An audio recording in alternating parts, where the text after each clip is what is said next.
Hello friends, welcome to GK tonic में आप सबका स्वागत है। और जैसे कि आप सबको पता है कि मैं एमटीएस 2019 के एग्ज़ाम्स की ये प्रीवियस ईयर क्वेश्चंस की प्रैक्टिस करा रहा हूँ। पिछले भी मैंने 3 वीडियो अपलोड किए हैं, तो आप उनको भी देख सकते हैं। और आज हम बात करेंगे 9 अगस्त 2019 की शाम की शिफ्ट की जो है वो पेपर की। तो स्टार्ट करते हैं। जैसे कि आप पहला क्वेश्चन पढ़ पा रहे हैं रीजनिंग का, ये नीचे दिए गए प्रश्न में कुछ कथन और उनके बाद कथनों पर आधारित कुछ निष्कर्ष दिए गए हैं। इनको चाहे और सामान्य तथ्यों से भिन्न प्रतीत होते हैं कि सभी निष्कर्षों को पढ़िए और फिर इनके आधारित दिए गए निष्कर्ष कथनों एवं तार्किक रूप से अनुसरण करता या करते हैं। तो आप देख रहे हैं कि पहले क्या कह रहा है कि सभी एच बी हैं, तो यानी सभी एच जो हैं वो बी हैं। इस तरीके से इसका कोई डायग्राम बन जाएगा। और फिर कह रहा है कि सभी आर जो हैं वो बी हैं, यानी जो आर हैं ये वो बी हैं। अब इसका निष्कर्ष क्या कह रहा है कि कुछ एच आर हैं। इसमें क्या कह रहा है कि कुछ एच आर हैं, कुछ एच आर हैं। हाँ, तो ये निष्कर्ष ठीक है कि कुछ एच आर हैं। फिर कह रहा है कोई एच आर नहीं है, और यहाँ पे तो है कुछ जो है, तो ये गलत हो जाएगा। फिर कह रहे हैं कुछ बी आर हैं, कुछ बी जो हैं वो आर हैं, तो ये भी निष्कर्ष नहीं निकलता है। तो मेरे ख्याल से निष्कर्ष एक ही निकलता है इसमें। देखते हैं आंसर क्या कह रहे हैं। निष्कर्ष तीन या निष्कर्ष एक या दो अनुसरण करते हैं। जैसे कि आप देख रहे हैं इसमें क्या कहना चाह रहा है क्वेश्चन में। इसने बोला है कि निष्कर्ष तीन या निष्कर्ष एक या दो अनुसरण करता है। हाँ, तो यहाँ पे कुछ की बात हुई थी जिसकी वजह से ये तीसरा अनुसरण करता है। क्योंकि हमने डायग्राम क्या बनाया था, ये एच और उसके बाद बी, और बी में कुछ आर थे। तो उसने बोला था कि कुछ एच आर हैं, तो कुछ एच तो हैं। और उसके बाद में क्या कह रहा है कि कोई एच आर नहीं है। ये नहीं वाला जो है ये हमारे इसमें नहीं आएगा। और कुछ बी आर हैं, तो कुछ बी जो हैं वो आर हो सकते हैं, इसलिए अनुसरण तीन भी करता है। आगे बात करते हैं क्वेश्चन नंबर 2।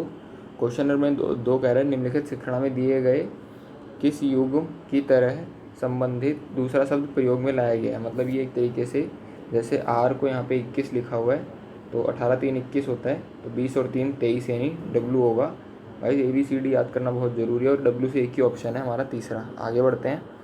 आगे में ये आपको पता होगा, इसमें दिया गया है कि इस कागज़ को इस तरीके से फोल्ड किया गया आकृति को, और उसके बाद में ये 3 तरीके से कट किया गया है। यहाँ पे एक ये 2 सर्कल बीच में, तो यहाँ पे क्या बनेगा, तो आप भी देख लीजिए कि अगर यहाँ पे कट है तो यहाँ भी कट होगा, और यहाँ भी होगा, और यहाँ भी होगा। मतलब ये चारों तरफ कट होगा साइड में।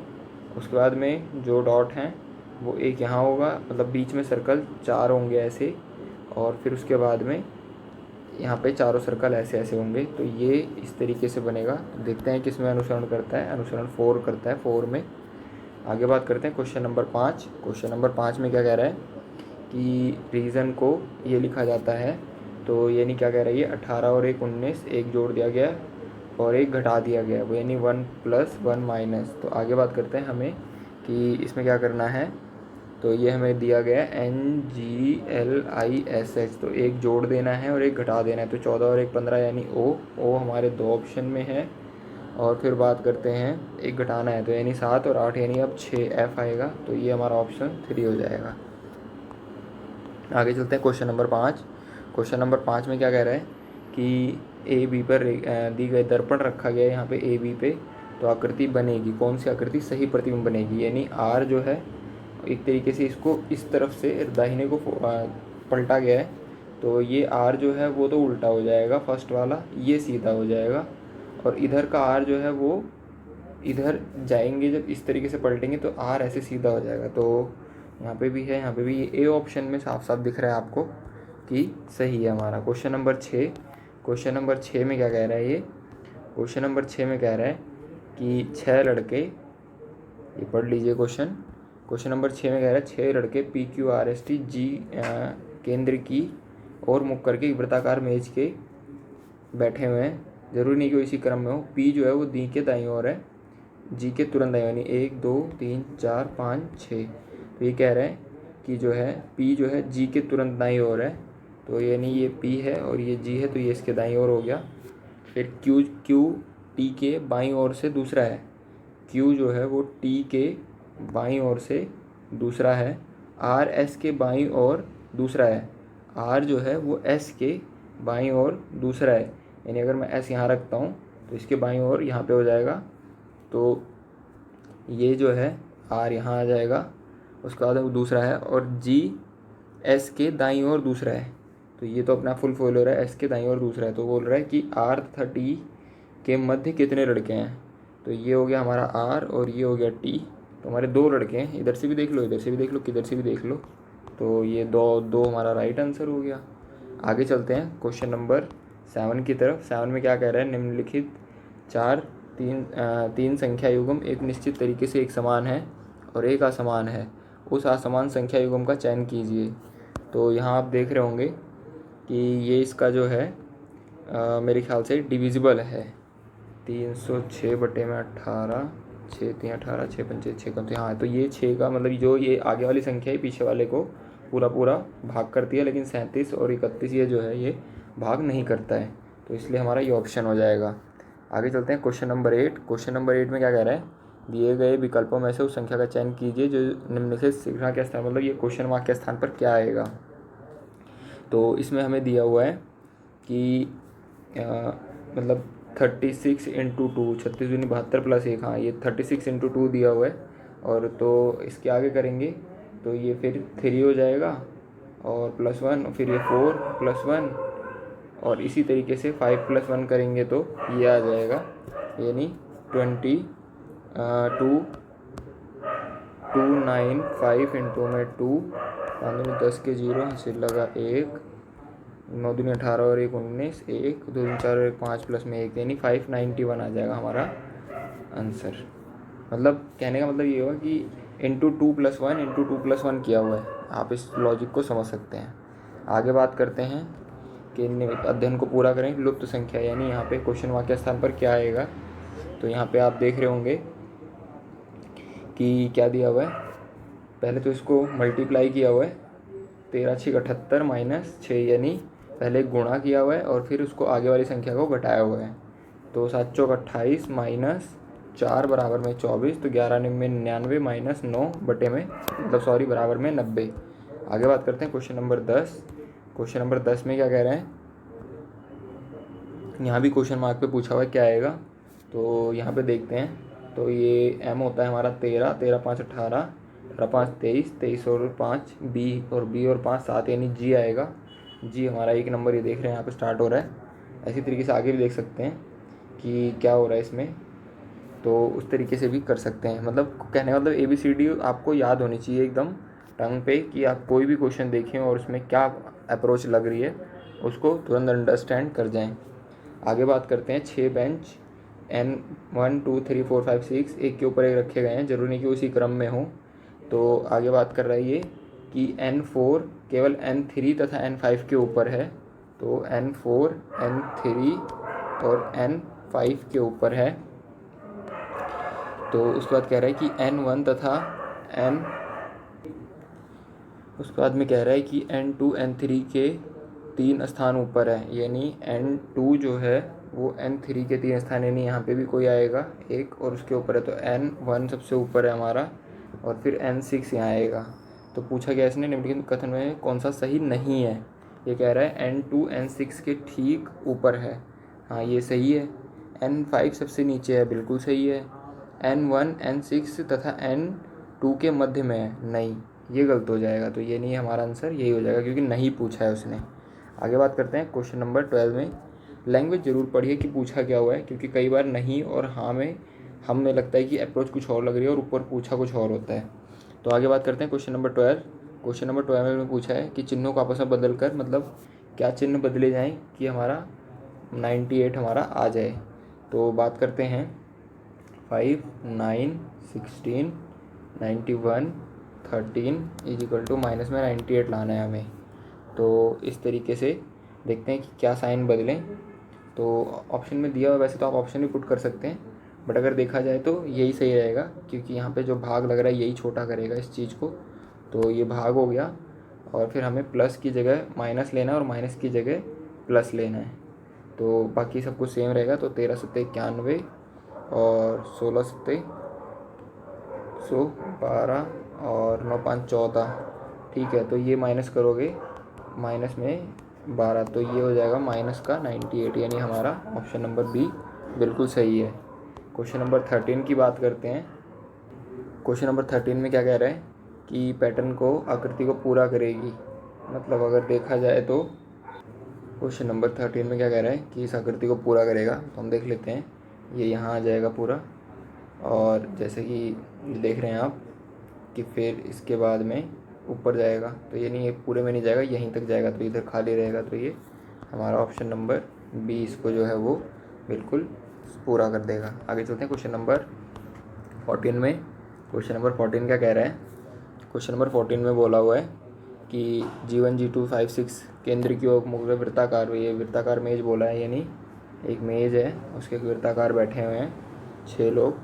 तो उसमें बोला जरूरी नहीं कि इसी क्रम में हो। तो G6 G3 के बाईं ओर दूसरा है, तो G6 जो है वो G3 के बाईं ओर दूसरा है, तो यानी G3 यहाँ पे ले लेंगे। फिर कह रहा है G2 G1 के दाईं ओर दूसरा है, G2 जो है वो G1 के दाईं ओर दूसरा है, यानी G1 यहाँ पे आ जाएगा। अच्छा, G1 यहाँ पे लेंगे क्योंकि ये दूसरा बोल रहा है दाईं ओर, हमें इधर चलना है। फिर कह रहा है G5 G6 के तुरंत दाईं ओर है, तो G5 G6 के तुरंत दाईं ओर है, तो ये हमारा हो गया G5।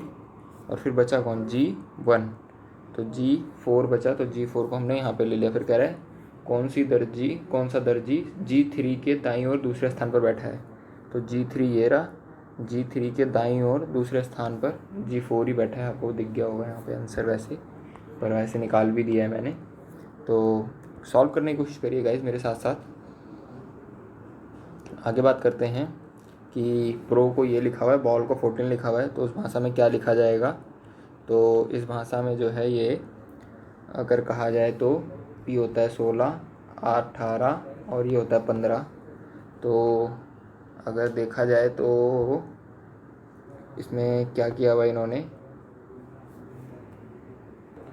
तो आप देख रहे हैं इसमें क्या किया हुआ है कि इनको जोड़ा हुआ है 6 और 8 14, 6 और 8 14 और 5 19 के 9 4, तो 4 1 4 19 के 1, तो ये जगह 4 4 माइनस 1 किया हुआ है। और ऐसे इसमें किया हुआ है कि 12 और 1 और 2, तो 12 और 2 14, 15 माइनस 1 किया हुआ है। तो इसमें भी यही होगा कि 3 15 और 8, 15 और 8 23 और 3 26 माइनस 1 करेंगे तो 25 हमारा ऑप्शन हो जाएगा। आगे चलते हैं क्वेश्चन नंबर 16। क्वेश्चन नंबर 16 में क्या बोला हुआ है कि वर्बल को ये लिखा जाता है, मतलब एक तरीके से देखा जाए तो करंट को ये लिखा जाता है, तो सॉल्वर को क्या लिखा जाए? सॉल्वर क्या होता है? एस होता है 19, ओ होता है 15, एल होता है 12, वी होता है 22, ओ होता है 5, तो ओ होता है 5, तो इसको 5 लिख देंगे, और आर होता है 18। तो देख लीजिए 19 15, ये हमारा सेकंड ऑप्शन दिया हुआ है। तो इसीलिए अल्फ़ाबेट बहुत ज़रूरी है याद करना। यहाँ पे क्या आएगा ये देख लीजिए। क्वेश्चन नंबर 17 में क्या कह रहा है? इसमें तो चारों जो हैं वो ब्लैक हैं, इसमें एक कम हुआ है, इसमें 2 कम हुआ है, तो इस पर यहाँ पे यानी एक ही ब्लैक कम होएगा, तो यहाँ पे एक ही वाइट आएगा। तो एक ही वाइट पहले चेक कर लेते हैं, ऑप्शन में एक वाइट नहीं है। तो आगे बात करते हैं फिर। तो इसमें ये बोल रहा है कि ये इधर हो रहा है, फिर ये इधर हो रहा है, फिर ये इधर हो रहा है, तो अब ये इस तरफ होगा, यानी ब्लैक जो है सर्कल के अंदर वो यहाँ पे आएगा। तो ऑप्शन में देखते हैं, तो इसमें ही है बी में ऑप्शन, जिसमें कि सर्कल ब्लैक इस तरफ आ रहा है। आगे बात करते हैं क्वेश्चन नंबर 18। क्वेश्चन नंबर 18 में क्या कह रहा है? 107 1107 1127, तो क्वेश्चन मार्क पे क्या आएगा ये पूछा हुआ है। यहाँ पे क्या बोला हुआ है ना कि श्रृंखला के प्रश्न चिन्ह के स्थान पर क्या आएगा। तो यहाँ पे अगर बात करी जाए तो यहाँ पे 20 प्लस किया हुआ है, यहाँ पे 40, मतलब दुगने प्लस किए हुए हैं, तो यहाँ 40 और फिर यहाँ पे 60, फिर 80, तो यहाँ पे 100। अब यानी 1307 में 100 जोड़ेंगे तो यहाँ पे 70414, ये आ जाएगा 1407। आगे बात करते हैं क्वेश्चन नंबर 19 में क्या बोला हुआ है कि श्रृंखला में तीसरे शब्द में संबंधित, अच्छा ठीक है, मतलब ये जो दिया हुआ है उसका संबंधित से, तो इसका संबंध किससे हुआ? क्वेश्चन मार्क भी बताना है। तो प्लेट जो है वो बर्तन है, तो कार क्या है, वाहन है जिस पे हम चल सकते हैं। क्वेश्चन नंबर 20 में पूछा हुआ है कि आकृति को बिना घुमाए किस में लाई करती है। तो ये जो हमें डायग्राम दिया हुआ है ये हमें ढूंढना है कि ये दिए हुए डायग्राम में किस में है, बिना घुमाए और बिना मोड़े। तो आगे चलते हैं, ऑप्शन देखते हैं। तो ये ऑप्शन नंबर 3 में ही होगा, क्योंकि ये देखिए यहाँ से ये दिया हुआ है और इस तरीके से बिना मोड़े हमें जो है वो इसी में मिल रहा है और कट भी मिल रहा है। तो आगे बात करते हैं, ये हो गया और इसी तरीके से ये हो गया। तो ये कुछ इस तरीके का हमें बनाना था। आगे बात करते हैं क्वेश्चन नंबर 21 में क्या बोल रहा है ये कि कुछ फूल मुलायम हैं, कुछ फूल जो हैं वो मुलायम हैं और कोई सख्त मुलायम नहीं है, यानी जो सख्त है वो मुलायम नहीं है। अब बात करते हैं निष्कर्ष पे। फिर कह रहा है कुछ सख्त फूल हैं, कुछ सख्त फूल का है, गलत, क्योंकि सख्त तो अलग है और फूल अलग हैं। फिर बात कर रहा है ये कि कुछ मुलायम फूल हैं, कुछ मुलायम, हाँ ये अनुसरण करता है क्योंकि कुछ मुलायम फूल हैं, तो अनुसरण 2 करेगा हमारा। क्वेश्चन नंबर 22 में फिर हमें जो है वो प्लस की जगह मल्टीप्लाई लेना है और फिर इस इक्वेशन को सॉल्व करनी है। तो 6 इंटू में 8 भाग में 32 और इसको साइन को बदलना है, तो प्लस की जगह गुणा और गुणा की जगह जमा, तो ये जमा हो जाएगा और ये हमारा गुणा हो जाएगा, जमा की जगह गुणा और गुणा की जगह जमा करना है, तो ये हमारा 64 हो जाएगा और ये हमारा प्लस हो जाएगा। माइनस में 11 इजिकल टू में क्या आएगा वो बताना है हमें, क्वेश्चन मार्क निकालना है। तो देखते हैं, सॉल्व करते हैं इसको। तो 6 प्लस में 8/32 इंटू में 64 माइनस में 11, तो 32 दूनी 64, 8 दूनी 16, तो 16 और 6 22, माइनस 11 करेंगे तो 11 आ जाएगा हमारा आंसर, ऑप्शन नंबर बी। आगे बात करते हैं क्वेश्चन नंबर 23 की। 23 में क्या कह रहे हैं कि वैन आरेख को चुने जो नीचे दिए गए वर्गों के बीच के संबंध को सही प्रकार से दर्शाता है। मतलब इसमें क्या कह रहे हैं कि मेज, कुर्सी और रेफ्रिजरेटर ये बिल्कुल अलग है, मतलब ये तीनों ही अलग अलग हैं। एक तो जैसे ये मेज हो गई, ये कुर्सी हो गई और ये रेफ्रिजरेटर हो गया, क्योंकि मेज और कुर्सी साथ में तो होते हैं पर रहते तो अलग अलग ही है ना, और रेफ्रिजरेटर तो आपको होता है फ्रिज में अलग ही होता है, तो इसलिए। क्वेश्चन नंबर 24 में बात करें तो इसमें कह रहे हैं कि मॉडर्न को ये लिखा जाता है, तो नंबर को क्या लिखा जाएगा। तो आप देख रहे हैं कि M13 होता है और J10 होता है, तो यानी +3 किया हुआ है, तो यहाँ भी कुछ ऐसा ही होगा। 11 + 3 14, तो 11 हमारे 2 ऑप्शन में, देखते हैं क्या होता है आगे। अब बात करते हैं कि DA यानी माइनस किया हुआ है, तो यहाँ पे 3 है तो यहाँ पे माइनस करेंगे, तो ये आ जाएगा हमारा 11 और 3 14, यानी KR और K 10 और 3 13, ठीक है। यहाँ पे देखो, ये देखो क्या हुआ है कि ये D 4 होता है और ये 1 होता है, A 1 होता है, तो यहाँ पे 3 किया हुआ है, तो ऐसे ही यहाँ पे M13 होता है और J जो है वो 10 होता है, तो फिर यानी हम 3 का गैप आएगा, तो हमारा KRJ 3rd ऑप्शन ठीक हो जाएगा। अब बात करते हैं क्वेश्चन नंबर 25 और ये जो है रीजनिंग का लास्ट क्वेश्चन है।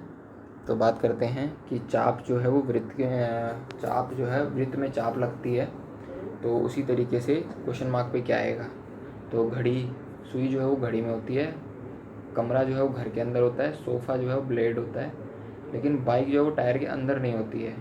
मतलब टायर एक तरीके से अगर कहा जाए तो बाइक के रिंग पे होता है और वो बाहर चल रही होती है, तो ये हमारा डिफरेंट हो जाएगा। तो गाइस ये थे रीजनिंग के 25 क्वेश्चन जो मैंने आपको सॉल्व कराए हैं। आई होप आपको समझ में आया होगा।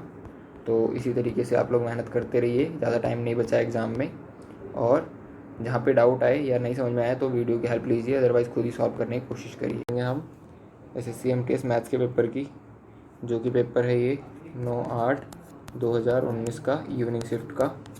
तो आगे चलते हैं, क्वेश्चन नंबर पहले में क्या कह रहे हैं कि ABCDENF के एक माह में मोबाइल हैंडसेट के उत्पादन और बिक्री को दर्शाता है।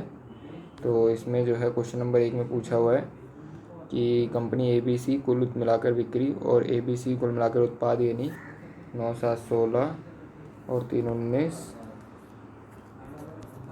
और बिक्री उत्पाद जो है ये 6 3 9 और 1 10, 10 और 1 11, तो उत्पाद जो है ये 1100, तो ये नहीं 1100 इंटू में 100 बटे में 1900, तो जब इसको काटेंगे 0 से 2 0 काट देंगे, तो यानी 1100 बटे में 1900, तो ये कुछ काटेंगे तो हमारा आ जाएगा 57 पॉइंट समथिंग, यानी लगभग 58 के आसपास। आगे चलते हैं क्वेश्चन नंबर 2। क्वेश्चन नंबर 2 में भी यही पूछा हुआ है, सॉरी ग्राफ क्वेश्चन दिया हुआ है, इसमें पूछा हुआ है कि सभी कंपनियों को मिलाकर उत्पादित यूनिटों की औसत संख्या कितनी है। सभी की मिला के इसमें औसत संख्या पूछी हुई है, तो यानी इसमें बात करी जाए तो 9 7 16 उत्पादित करने की है ना, ठीक है, उत्पादित करने की, तो 6 3 9 10 4 14 और 3 17 और 4 21 और 1 22, 22 हो जाएंगे। 9 और 7 16, 16 3 19, 19 और 8 27, 27 5 32, 32 और 6 38, 38 और 100 यानी 3900 ये हो जाएंगे। तो इसने उत्पादन की पूछी हुई है और औसत कितना है, 3 और 3 6, तो इसको 6 से काटेंगे तो 6 6 36, 4 36 और 3 39, तो 6 5 33, यानी 650 जो है वो आ जाएगा। 650 ये रहा हमारा ऑप्शन नंबर 3। आगे चलते हैं क्वेश्चन नंबर 3 में। क्वेश्चन नंबर 3 में क्या कह रहे हैं, किसी मद पर 20% की छूट की पेशकश की जाती है और एक प्रोमो कोड का प्रयोग करके 4% नकद वापस प्राप्त करता है, तो समतुल्य एकल छूट कितनी होगी। तो इसमें जो है एकल छूट की बात करी हुई है, तो 20% की छूट यानी 100 की चीज़ 80 में बेची है और फिर 4% का कोड यानी जो है वो 100 की जो है वो 96 में। तो इसमें हम करेंगे कि 80 इंटू 96 अपॉन में 100, तो 20 पंचे 100, 20 चौक 80 और 6 चौके 24, तो 9 चौक 36 और 2 38 बटे में 5, तो 5 दूनी 10 और सॉरी 5 सत्ते 35 और ये आ जाएगा 2, तो ये हो जाएगा 5 अट्ठे 5 छक्के 30.8, तो 100 में से अगर हम 76.8 माइनस कर देंगे तो हमारा 23.20 आंसर आ जाएगा। आगे चलते हैं क्वेश्चन नंबर 4। क्वेश्चन नंबर 4 में क्या कह रहे हैं कि 612 किलोमीटर की यात्रा करने के लिए ट्रेन बी की तुलना में ट्रेन ए 9 घंटे अधिक समय लेती है। यदि ट्रेन ए की गति को दुगना किया जाता है तो ट्रेन बी की तुलना में 3 घंटे कम समय लेती है, तो ट्रेन बी की गति क्या होगी। ट्रेन बी की गति निकालनी है हमें, तो इस क्वेश्चन को करेंगे। ये कह रहा है ट्रेन ए ट्रेन बी से जो है वो 9 घंटे अधिक लेती है, तो a minus b equal to a minus a equal to b plus 9, तो a minus b equal to 9 minus 0, तो यानी a by 2 equal to b minus 3 0, तो हमारी यहाँ से इक्वेशन निकल आएगी कि ए माइनस 2b इजिकल टू -6, ये इक्वेशन बन आ गई। तो इसको हम रख देंगे ए प्लस बी इजिकल टू 9 और ए माइनस 2b इजिकल टू -6, तो इसको हम माइनस प्लस प्लस कर लेंगे, तो इससे आ जाएगा हमारा b बराबर 15 आ जाएगा, तो ये हमारे 15। उसके बाद में इसको हम रख देंगे उसमें ए में, जैसे कि चाल जो होती है वो दूरी बट्टे समय होती है, आपको पता ही होगा। तो दूरी कितनी है 612 किलोमीटर और टाइम कितना है 15 आवर्स। इसको काटेंगे 15 चौके 60, 1 बच गया 0, तो ये हो जाएगा 8, तो यानी 40.8 किलोमीटर प्रति आवर्स। आगे बात करते हैं क्वेश्चन नंबर 5 की। क्वेश्चन नंबर 5 में क्या कह रहे हैं कि शिव ने एक मेज़ 1,35,000 रुपये में खरीदी और 1,10,000 में बेच दिया तो हानि प्रतिशत ज्ञात कीजिए। तो आप क्वेश्चन पढ़ के समझ गए होंगे कि हानि ही पूछा और हानि ही होएगी, क्योंकि अगर आप कोई वस्तु 1,35,000 में ख़रीदते हो और 1,10,000 में बेचते हो तो यानी 25,000 का आपको लॉस हो गया। तो इसी तरीके से 25,000 का लॉस बटे में 1,35,000 इंटू में 100, जब इसको आप सॉल्व करोगे तो ये आ जाएगा हमारा 500 बटे में 27%। आगे चलते हैं क्वेश्चन नंबर 6। क्वेश्चन नंबर 6 में क्या बोला हुआ है कि एक कर्मचारी क्वेश्चन नंबर 6 में बोला हुआ है कि एक कर्मचारी ABC 1, 2, 3 के अनुपात में मजदूरी प्राप्त करते हैं। यदि वे 5%, 10%, 15% वेतन वृद्धि प्राप्त करते हैं तो उनकी मजदूरियों का नया अनुपात कितना होगा। तो बात करते हैं इस क्वेश्चन की। A, B और C 1, 2 और 3 के रूप में वेतन प्राप्त करते हैं और इनमें 5% की वृद्धि यानी 105, 110 और 115। इसको हम मल्टीप्लाई लगा देंगे तो 105 एकम 105 और 110 यानी 11 दूनी 22, 220 और 345 ये हो जाएगा। इसको काट लेंगे 5 से तो 5 दूनी 10, 5 एकम 5, 5 चौक 20, 5 चौक 20, 5 छक्के 30 और 5 निम्न 45। तो हमारा ऑप्शन आ जाएगा 21, 44 और 69। आगे बात करते हैं क्वेश्चन नंबर 7 की। 7 में क्या बोला हुआ है, रमेश ने 13% प्रतिवर्ष साधारण ब्याज की दर से 12,000 उधार लिए। रमेश उधार चुकता करने के लिए 5 वर्षों में कितनी राशि का भुगतान करेगा। मतलब एक तरीके से कहा जाए तो ये पूछा है कि वो मतलब 12,000 पर कितनी राशि देगा 13% के वार्षिक दर से, प्रतिवर्ष की दर से 5 वर्षों में। तो इस क्वेश्चन को करने का तरीका है कि 12,000 प्लस में जैसे कि 12,000 इंटू में 13% इंटू में 5, 2 जीरो से 2 जीरो काट देंगे, 13 पच्चीस 65 इंटू 12 करोगे तो 198 आ जाएगा। इसको आगे बात करते हैं क्वेश्चन नंबर 7 की। 7 में क्या बोला हुआ है, 8 में बोला है इसने कि दो संख्याएं P तथा Q का महत्तम सावर्तक लघुत्तम सावर्तक LCM क्रमशः A तथा B हैं। यदि A प्लस बी बराबर B प्लस Q हैं तो A cube plus B cube ज्ञात कीजिए। तो इसमें जब आप फॉर्मूला लगाओगे P इंटू क्यू बराबर में A इंटू बी वाला ये फॉर्मूला होता है, तो इसमें बोलेगा कि तो इसमें A cube plus B cube पूछा है तो ये इसके A cube plus B cube जब इसको आप खोलोगे ना तो ये प्लस B क्यूब के इक्वल ही हो जाएगा। तो यानी हमारा आंसर ही ये आ जाएगा कि P cube plus Q cube. आगे बात करते हैं क्वेश्चन नंबर 9।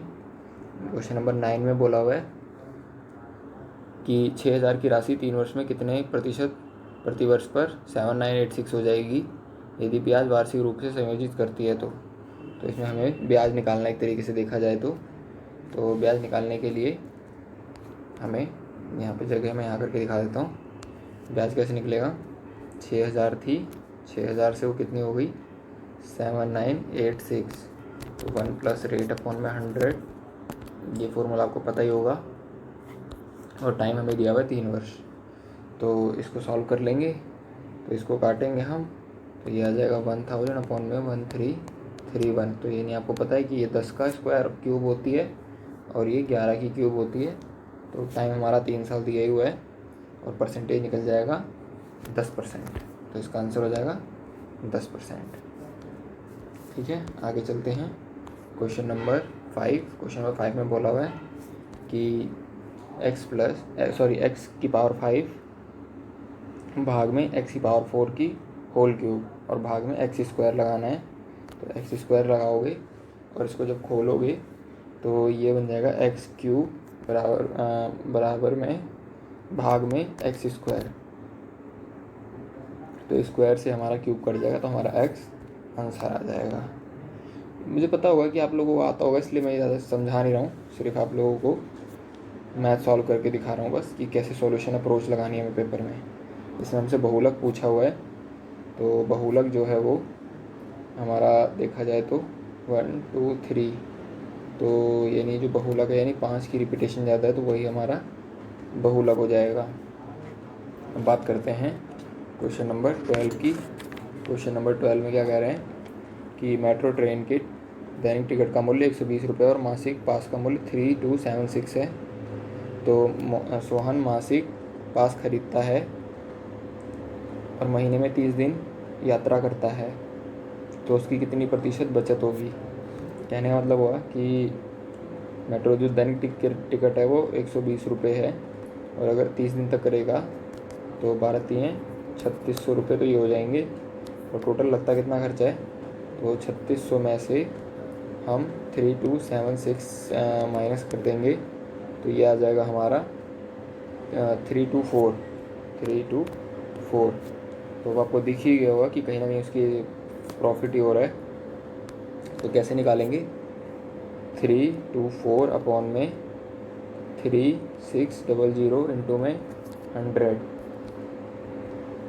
0 से 0 कट जाएगी और इसको काटेंगे तो ये इसका 9% है आंसर। 9 से पूरा कट रहा है इसलिए उसका 9% आंसर है। बात करते हैं क्वेश्चन नंबर 13 की। क्वेश्चन नंबर 13 में क्या कह रहा है, एक रेलगाड़ी किसी स्थिर रेलवे स्टेशन ऑब्जेक्ट के 25 सेकंड पार करती है। यदि रेलगाड़ी की गति 25 मीटर पर सेकंड है तो रेलगाड़ी की लंबाई ज्ञात करनी है। रेलगाड़ी की लंबाई क्या होगी, तो इसमें ये कह रहा है कि भाई जो है 25 ही सेकंड है और 25 ही मीटर सेकंड है, तो आप 25 × 25 करोगे तो आपको पता है 625 आ जाएगा, 625। और 625 मीटर उसकी गाड़ी की कुल लंबाई ही पूछी हुई है, क्योंकि डिस्टेंस इज इक्वल टू क्या होता है, स्पीड इनटू टाइम। बात करते हैं क्वेश्चन नंबर 14। क्वेश्चन नंबर 14 में क्या बोल रहा है, MN के औसत अंक 25 तथा 40 हैं और समग्र औसत 30 हैं, तो M और N छात्रों का अनुपात क्या होगा। ये M है, ये N है, ये 25 है और ये 40 है और औसत 30 है, तो यहाँ पे हम एलिवेशन लगा देंगे तो ये 10 हो जाएगा और ये 5 हो जाएगा, यानी 2:1 हमारा फर्स्ट ऑप्शन हो जाएगा। आगे बात करते हैं, एक लड़ाकू विमान 1440 किलोमीटर की गति से चलता है, 1 सेकंड में वह कितनी मीटर की दूरी तय करेगा।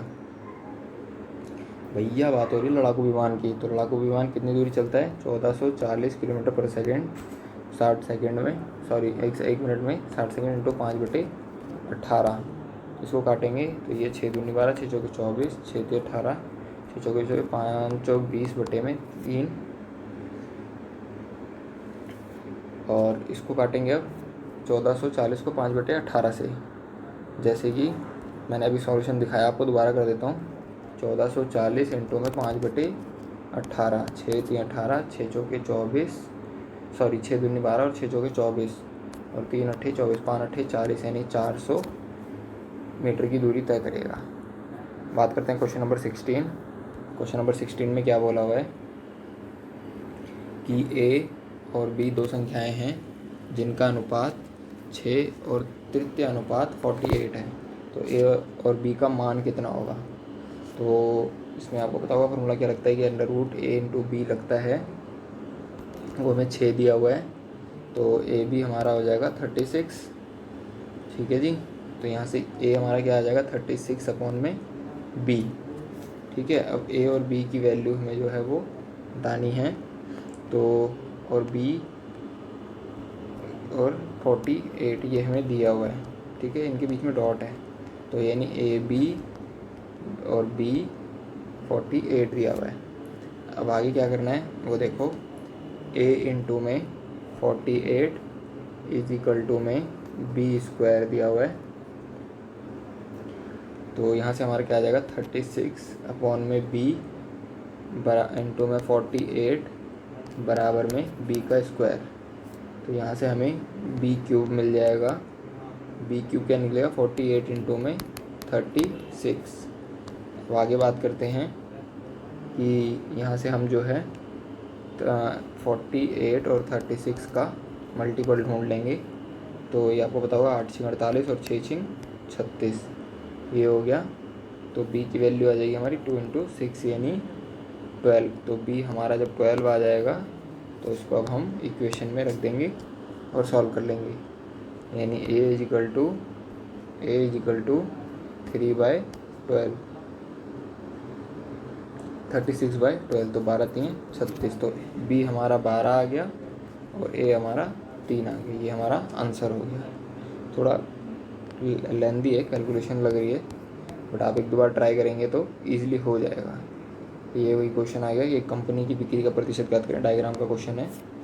एक कंपनी की बिक्री का प्रतिशत उसके उत्पादन के संदर्भ में सबसे अधिक है, मतलब किस में सबसे अधिक है वो पूछा हुआ है।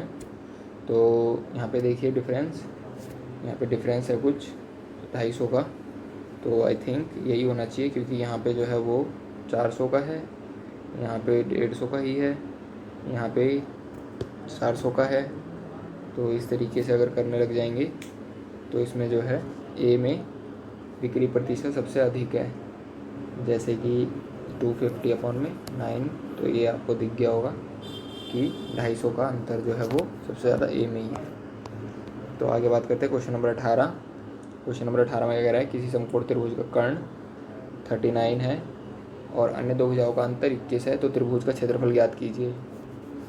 ये हमारा त्रिभुज हो गया। त्रिभुज में कह रहे हैं कि कर्ण जो है वो 39 है और एक भुजा जो है वो 21 है। तो आप इसमें निकाल सकते हैं कि पाइथागोरस लगा के निकाल सकते हैं इसको। तो इसी तरीके से 36 माइनस 15, तो ये हमारी 21 साइड आ गई। इसके अलावा कैसे करेंगे, इसका क्या क्षेत्रफल पूछा है त्रिभुज का, तो 1/2 बेस इंटू हाइट होता है, 1/2 बेस इंटू हाइट। तो अब इसी फॉर्मूले पे रख देंगे, 1/2 इंटू में 36 इंटू में 15। तो अब इसको कर लेंगे सॉल्व, 2 से 18, 18 और 15 करेंगे तो 270 हमारा क्षेत्रफल आ जाएगा। आगे बात करते हैं क्वेश्चन नंबर 19। क्वेश्चन नंबर 19 में क्या बोला हुआ है कि एक व्यापारी किसी वस्तु को 2400 रुपये पर बेचकर 25% का लाभ प्राप्त करता है। यदि उसने उसको 2160 में बेचा होता तो उसका लाभ अथवा हानि प्रतिशत ज्ञात कीजिए। तो यानी हमें उसमें प्रॉफिट और लॉस कुछ भी जो भी है वो निकालना है, जैसे कि 25% का लाभ, तो 25 चौके 100, 25 पंचे 125, बेचा कितना 2400 रुपये, यानी 12, 12 चौक 48। ये हमारा 24 48, 48 गुणे में 4 यानी 192, 1920 रुपये में। और उसने बेच कितने पे दिया, 2160 में। तो यानी कहीं ना कहीं उसको प्रॉफिट हो रहा है, आपको पता लग गया होगा। तो प्रॉफिट हो रहा है तो हानि वाले ऑप्शन तो हमारे नहीं हो सकते। अब बात करते हैं लाभ वालों में, तो कितना होगा, तो इसमें लगेगा 240, ये हमारा प्रॉफिट आ जाएगा। तो 240 अपॉन में 1920 इंटू में 100, तो इसको आप निकाल लेंगे, सॉल्व करेंगे तो हमारा जो है वो 12.5% का प्रॉफिट आ जाएगा। आगे बात करते हैं क्वेश्चन नंबर 20। क्वेश्चन नंबर 20 में क्या कह रहे हैं कि 25 मीटर लंबे 15 मीटर चौड़े माप के भवन के साथ 3.5 मीटर एक समान चौड़ाई का मार्ग है, तो 25.50 प्रति वर्ग मीटर मार्ग की फ्लोटिंग लागत कितनी आएगी। मतलब अगर ऐसे और ये रास्ता है तो ये 3.5 मीटर है, तो ये चल आगे मैं आपको समझाता हूँ। यहाँ समझिए स्पेस ज़्यादा है। इसमें कह रहा है कि ये इस तरीके से मार्ग है और मार्ग के इधर से, तो ये 3.5 इधर भी, 3.5 इधर भी, तो ये हमें 25 दिया हुआ है और ये हमें 15 दिया हुआ है। तो एक तरफ हम इसको ऐड कर देंगे, यानी अगर कुल इसका क्षेत्रफल निकालें तो 25 इंटू 15, और अगर इसको ऐड कर देंगे तो 25 में 7, 32 इंटू में 22 में 7 इतना, तो यानी 25 इंटू 15 कर लो और 22 इंटू 32 कर लो। तो इसको करोगे आप, उसका जो डिफरेंस आ जाएगा 704। इसको आप मल्टीप्लाई लगाओगे 205.5 से, तो आंसर आ जाएगा हमारा कुछ ये समथिंग 8389 के आसपास। आगे बात करते हैं क्वेश्चन नंबर 21 में। क्वेश्चन नंबर 21 में क्या बोला हुआ है, एक्स किसी कार्य को पूरा करने में वाई की तुलना में 10 दिन कम समय लेता है, तो वाई, एक्स और वाई दोनों मिलकर उस काम को 12 दिन में कर सकते हैं, तो वाई कितने दिन में कर देगा।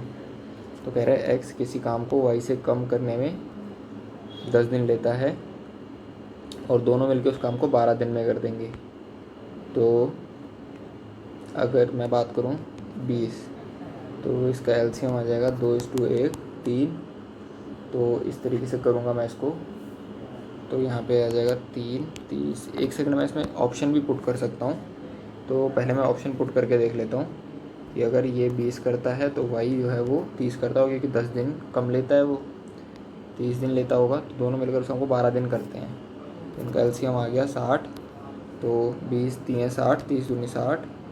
तो अब यहाँ पे बात करेंगे कि वाई अकेले कितने दिन में कर देगा। हमें वाई की वैल्यू निकालनी है, तो वाई कितने दिन में कर देगा वो देख लेते हैं। x + y 12, माइनस 5, तो ये नहीं 12 माइनस 5 7।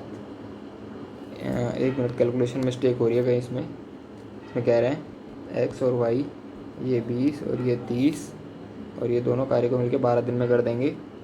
तो ये 12 x + y, तो ये हो जाएगा 3, ये 2 और ये 60 यानी 1।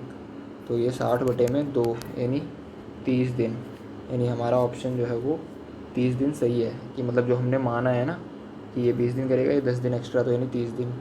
तो ये काम पूरा जो है वो 30 दिन बराबर 30 दिन। तो यानी हमारा ऑप्शन नंबर 4 बिल्कुल सही है।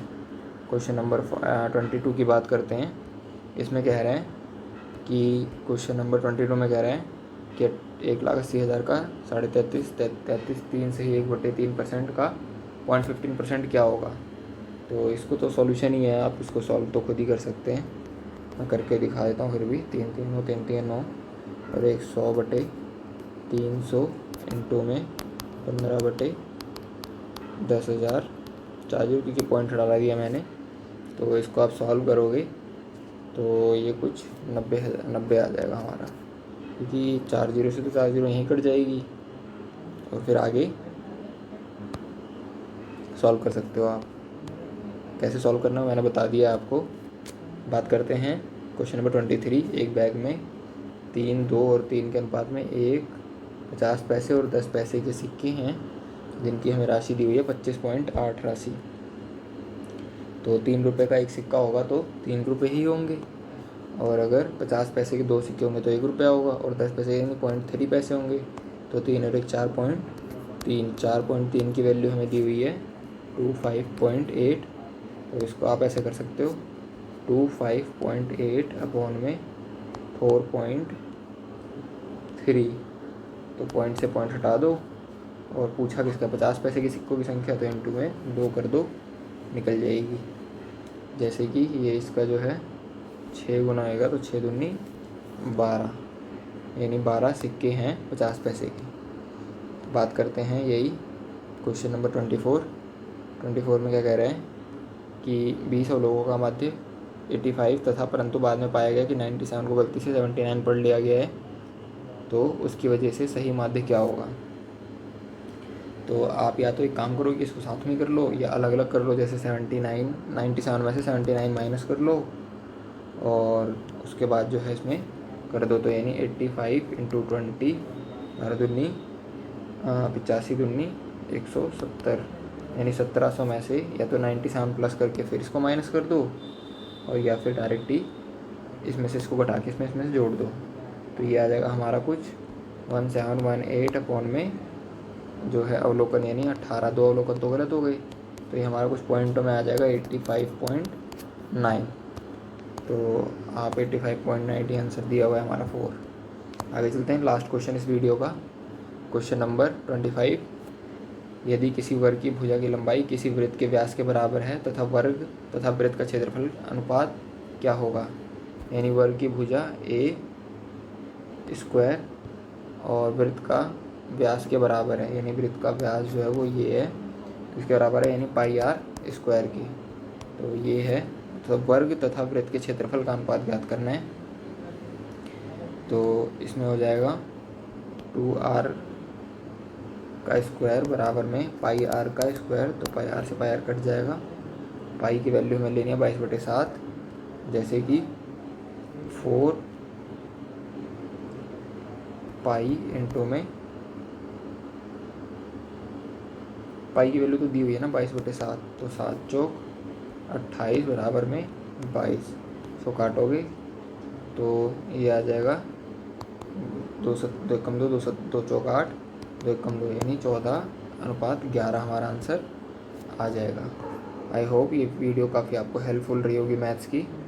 तो इसी तरीके से मेहनत करते रहिए, पढ़ते रहिए, और एमटीएस का पेपर नज़दीक है तो टेस्ट ज़रूर लगाते रहिए। टेस्ट लगाएंगे तो उससे आपको प्रैक्टिस होती रहेगी और एनालिसिस भी होता रहेगा। Thank you.